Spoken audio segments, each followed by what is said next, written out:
Welcome back to जागो लाहौर। जनाब, बच्चे छोटे होते हैं ना, तो आपको पता है कि अपनी तकलीफ़ बयान नहीं कर सकते हैं, और ऐसे में बीमारी की इब्तदाई अलामात पहचानना वालिदैन के लिए बहुत मुश्किल हो जाता है, एक चैलेंज होता है उनके लिए।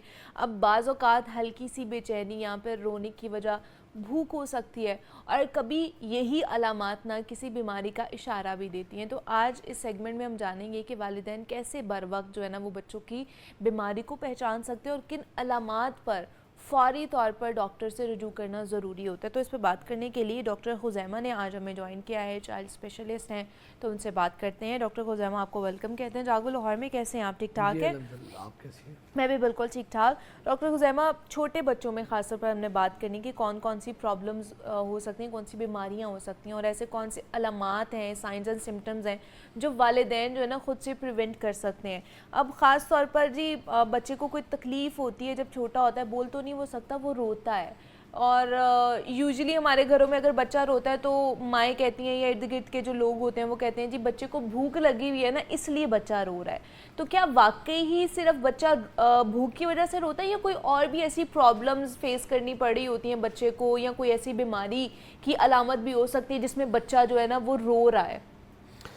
देखिए, इसमें बच्चों के लिए ना हमेशा डायग्नोस करना कि उनको प्रॉब्लम क्या है, स्पेशली वो बच्चे जो कि 2 साल से कम उम्र हैं और अपनी तकलीफ़ को सही तरह से बता नहीं सकते, ये हमेशा चैलेंजिंग है। अच्छा। ये माँ के लिए भी चैलेंजिंग है, डॉक्टर के लिए भी चैलेंजिंग है। और इसमें मतलब माएँ होती हैं वो एक स्पेकुलेट करती हैं, या फैमिली जैसा आपने कहा जी कि इसको भूख लगी है, या कोई कहेगा इसको ये फ़लाँ तकलीफ़ है। हाँ। इसमें कोई शक नहीं है कि बच्चे की मतलब लेस देन 1 ईयर का जो बच्चा है उसमें रोने की सबसे बड़ी वजह उसकी भूख ही होती है। ठीक है। और जब उसको भूख लगती है तो वो रो के अपनी माँ को बताता है, जिसकी बेस पे माँ उसे फीड करवाती है।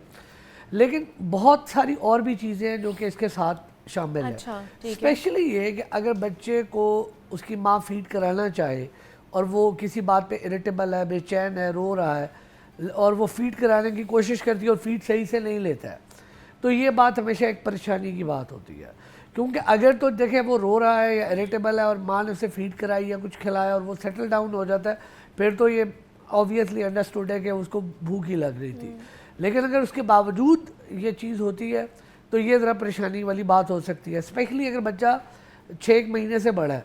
क्योंकि बच्चों में पैदाइश से कुछ अरसे बाद से लेके तकरीबन 4, 5, 6 महीने तक कोलिक हो सकता है, जो बच्चों में गैस एक नॉर्मल चीज़ है। ओके। उसकी वजह से बच्चे बहुत ज़्यादा रोते हैं, और कई दफ़ा इतने ज़्यादा रोते हैं कि 1-2 घंटे मुसलसल रो ही जाते हैं। अच्छा। और वो चुप ही नहीं करते, किसी भी चीज़ से चुप नहीं कर रहे होते। लेकिन अगर ओवरऑल उनकी माँ से पूछो तो वो बताती है कि नहीं, बच्चा मेरा वैसे एक्टिव है, फीड भी सही ले रहा है, लेकिन रो बहुत रहा है। ठीक है। ठीक है। और जब आप एग्जामिन करते हैं तो भी आपको अंदाज़ा हो जाता है कि भाई इसको गैस हुई है या इसको कोलिक का है, और उसकी एज स्पेसिफिकली। अच्छा। अगर कोलिक की एज मतलब जो उसकी पीक है वो 1 महीने पे आ जाती है, और अच्छा। 3 महीने 4 महीने तक रहती है तकरीबन। तो इस एज ग्रुप का बच्चा है तो उसमें, और वैसे अदरवाइज एक्टिव भी था और फीड भी सही ले रहा था, तो वो कोलिक ही एज्यूम करते हैं।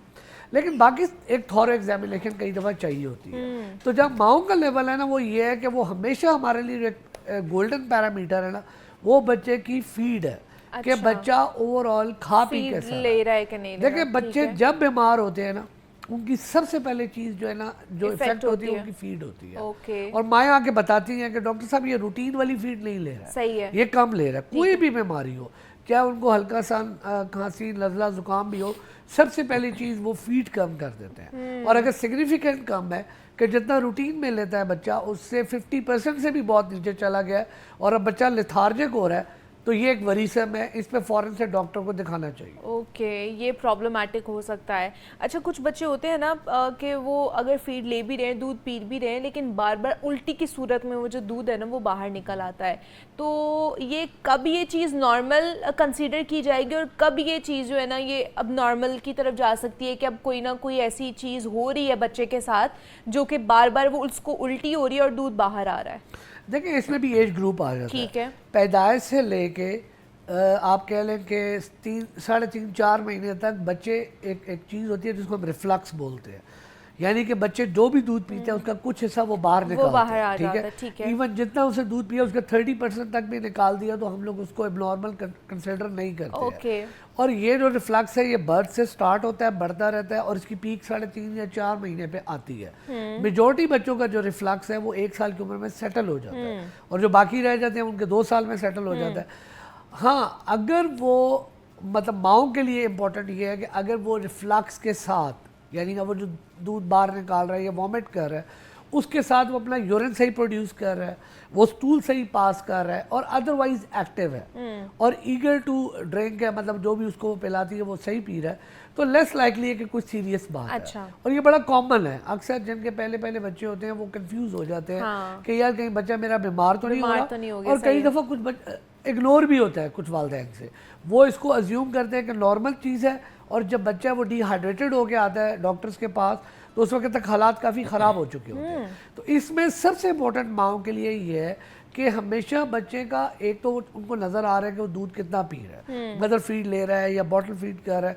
दूसरा ये है कि उनका पैम्पर ज़रूर चेक करते रहें कि उनका यूरिन कैसे है, क्या वो रूटीन से कम वो वेट कर रहा है, क्या वो स्टूल प्रॉपर उसका पास नहीं कर रहा है। अगर तो वो उसको लगता है कि ये एबनॉर्मल, और माएँ मतलब अल्लाह का फजल बड़ी सयानी होती है इस मामले में, उनको पता लग जाता है कि यार ये चीज़ ऐसे नहीं है। मेरा बच्चा तो हर 3 घंटे में एक दफ़ा पैम्पर वेट करता है और अब 6 घंटे हो गए और पैम्पर ड्राई है, तो वो खुद से ही मतलब परेशान होती है। लेकिन यह कि फैमिली को फिर उनको सपोर्ट करना चाहिए। कई दफ़ा वो भी इग्नोर करते हैं कि नहीं नहीं तुम्हारा वहम है, कुछ नहीं होता, बच्चे ऐसे ही करते हैं।